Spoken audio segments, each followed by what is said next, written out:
Pourquoi la réglementation française fait-elle toujours l'impasse sur la réelle radioactivité des résidus? La réponse se trouve à l'Assemblée.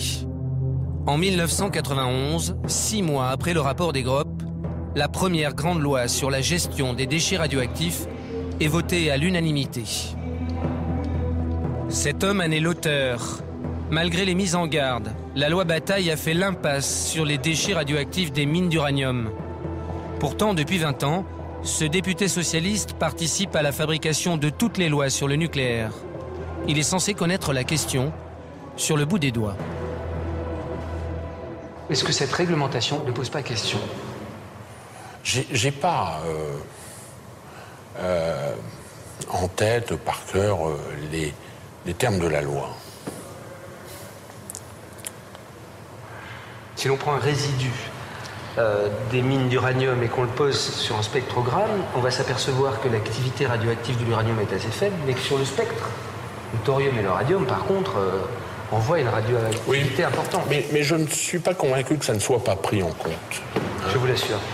Je ne peux pas vous donner là maintenant de réponse précise, mais c'est à vérifier. Nous avons vérifié. Aucun article de cette loi ne prend en compte la dangerosité des résidus. Et le député n'a manifestement pas compris le problème. Quand on imagine que c'est un minerai dont on a extrait l'uranium, il ne doit pas rester grand-chose. Le thorium, le radium, tout ça. Et les enfants de l'uranium. Oui. Plus toxique que l'uranium. Oui. Oui. L'importance de la radioactivité des déchets des mines d'uranium aurait-elle échappé à Christian Bataille? À l'Assemblée, une ancienne députée du même camp politique a pourtant tout tenté pour changer la réglementation. En 1997, Michel Rivasi entre dans l'hémicycle. La COGEMA retraite sur son site de la Hague des comptes. La nouvelle députée connaît parfaitement le dossier car elle a participé 11 ans plus tôt à la création du laboratoire indépendant de la CRIRAD. Michel Rivasi va donc proposer de faire un nouveau rapport sur les déchets radioactifs. Et pour cela, il lui faut intégrer l'Office parlementaire des choix scientifiques, chargé de ces questions à l'Assemblée. À l'Office parlementaire, j'ai demandé à être saisi sur ce dossier de la gestion des déchets radioactifs. Et puis on m'a dit non, il y a le député Bataille, le député Ledéo qui s'en occupent depuis des années, ils sont compétents dans ce domaine, non, occupe-toi de la bioéthique. Alors non, je n'ai pas accepté, et je me suis bagarrée, il a fallu que j'aille voir Laurent Fabius, il a fallu que je me bagarre vis-à-vis de certains députés du Parti Socialiste, et j'ai fini par l'obtenir. C'est donc contre son propre camp politique que Michel Rivasi se bagarre. Je vous remercie au nom de l'Office parlementaire d'évaluation des choix scientifiques et technologiques. En mars 2000, après 6 mois d'enquête, lorsqu'elle présente son rapport à l'Office parlementaire, une nouvelle surprise l'attend. Mais avec des interventions. D'habitude, tous les rapports, bon, ça se discute, il y a des amendements qui sont apportés, etc. Tandis que là, on m'a dit non, ton rapport, on ne l'accepte pas. Alors que je n'avais pas pris de position pour ou contre le nucléaire.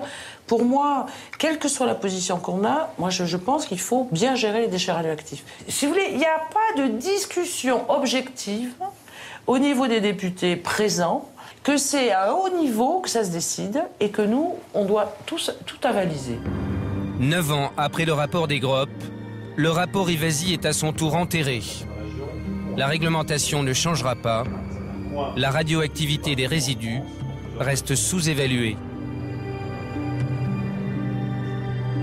Sur les 210 sites d'uranium qui ont été exploités, la loi impose tout de même à Areva de contrôler les risques pour les populations. Mais le fait-elle vraiment? Pour s'en assurer, nous sommes allés près de Limoges, rencontrer le laboratoire qui réalise la plupart des contrôles. En arrivant sur place, surprise, l'adresse correspond au siège d'Areva Environnement. Nous avions pourtant pris rendez-vous avec un laboratoire officiellement indépendant. Nous allons découvrir que ce laboratoire, Algad, a longtemps appartenu à la COGEMA. Algad est issu des équipes du commissariat à l'énergie atomique qui était en charge de la surveillance radiologique des mines d'uranium depuis, on va dire, le démarrage des mines d'uranium en France dans les années 50. En 1993, nous avons été filialisés par Cogema, puisque nous étions une filiale de la branche mine de la Cogema. Et en 2003, nous avons été rattachés à un groupe de laboratoires lyonnais. Jusqu'en 2003, ce laboratoire qui mesure la dangerosité des déchets radioactifs appartenait donc aux propriétaires des mines d'uranium. Mais alors, que valent les mesures de surveillance réalisées par Algad sur les sites d'Areva? Retour dans le Cantal, à Saint-Pierre, ce village construit sur 600 000 tonnes de résidus radioactifs.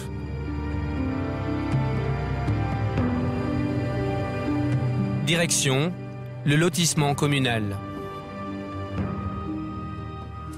Cet expert du laboratoire de la CRIRAD mesure la radioactivité dégagée par les résidus le long des jardins. 2000 coups secondes, 1000, 800, 700. Nous arrivons à proximité d'un capteur de surveillance placé par Algad pour le compte d'Areva. Et là, on arrive sur une machine qui mesure aussi là, Là, on arrive sur un dosimètre de site. C'est ce qui fait les mesures légales. Elles sont bien situées pour vous? Disons que là, au pied de cet appareil, on est à 460 chocs, 480 chocs. Quand on remonte le long de cette clôture, on a des points à 2000 chocs et ça va de 700, 800, 1000, 2000, voilà. Et il est au point le plus bas. Là, je peux pas dire autre chose. D'accord. C'est bizarre. S'agirait-il d'une erreur? Quelques centaines de mètres plus loin, voici un nouveau capteur de contrôle. Là, on est à quel niveau à peu près ici? Donc là, on est à 700 chocs secondes. Si je fais quelques mètres, je vais monter à 3 fois, 4 fois cette mesure-là, quoi. D'accord. Donc c'est vrai qu'on peut mesurer sur un site très contaminé, on peut mesurer pas grand-chose si on veut. Tout dépend de l'endroit où on va poser la station de mesure. Donc ces machines ont été posées par l'exploitant, à l'endroit où l'exploitant a bien voulu les poser. Et elles sont posées opportunément? Elles sont posées pas forcément opportunément, non. On n'a pas la même conception de... Au cours de notre enquête, tous les capteurs que nous avons croisés ne se trouvaient jamais sur les points les plus forts de radioactivité. Et c'est bien le problème. Car ce sont les mesures faites par ces capteurs qui sont transmises aux organismes de l'État, chargés de veiller sur la santé des populations. C'est ce qu'a découvert Corinne Lepage lorsqu'elle est devenue ministre de l'Environnement en 1995. Je donne un exemple qui est une réalité. Je vous disais que je me suis un peu occupée de l'OPRI. J'ai demandé à l'OPRI, l'Office de protection contre les rayonnements ionisants, qui était chargé de contrôler la radioprotection, c'est-à-dire l'aspect santé, comment ils faisaient leurs mesures. J'ai demandé d'abord à leur directeur, j'ai pas eu de réponse. Au bout d'un mois ou un mois et demi, j'ai envoyé un courrier, je n'ai pas eu de réponse. J'ai envoyé une lettre recommandée avec accusé de réception, ce qui n'est pas dans les usages de l'administration, pour apprendre que l'OPRI ne faisait aucune mesure et qu'elle se contentait de celle que la Cogema lui transmettait. Donc nous avons en fait un système dans lequel il y a un mélange permanent des genres entre contrôleurs et contrôlés. C'est-à-dire que ceux qui sont chargés du contrôle sont en réalité ceux qui sont chargés de faire en sorte que l'industrie du nucléaire n'ait strictement aucun problème de quelque nature que ce soit. Pourtant, l'État dispose de ses propres contrôleurs, censés mesurer la radioactivité et le respect des normes sur le terrain. Dans leur préfecture, que font donc les inspecteurs des DRIR, ces gendarmes de l'environnement, au niveau régional? Retour à Limoges, la capitale du Limousin, la région la plus contaminée de France par les mines d'uranium. Souvenez-vous, c'est ici qu'en 2005, la Cogema s'est retrouvée devant les juges pour abandon de déchets.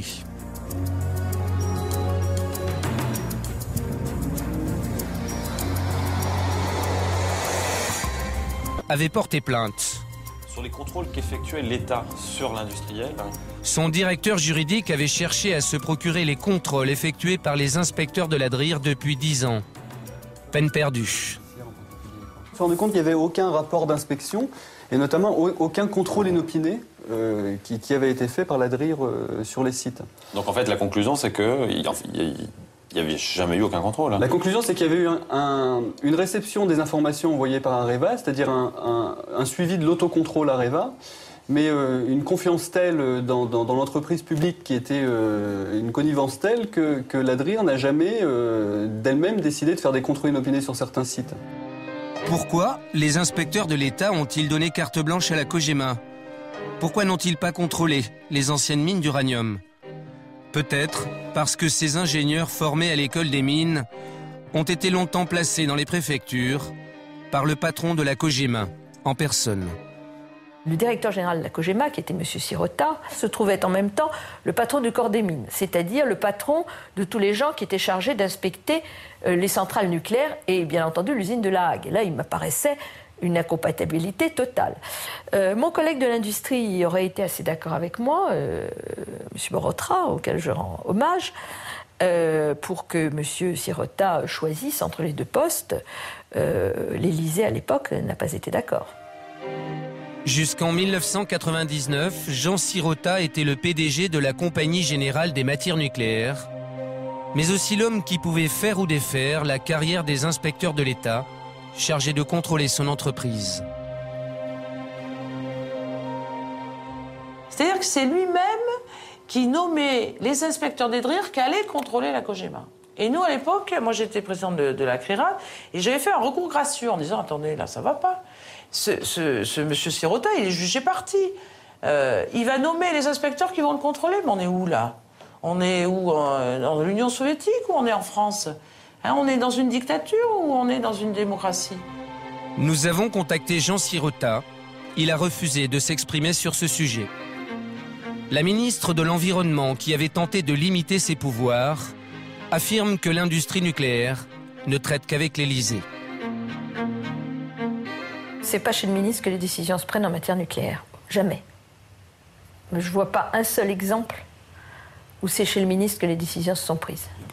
Ça se décide d'abord au sein du lobby nucléaire, qui, je suppose, propose au président de la République. Je ne sais pas comment ça se passe, mais enfin, je suppose que c'est quelque chose comme ça. Et c'est au niveau du président de la République que les grands choix se font. Il ne faut pas rigoler, c'est pas au niveau des ministres.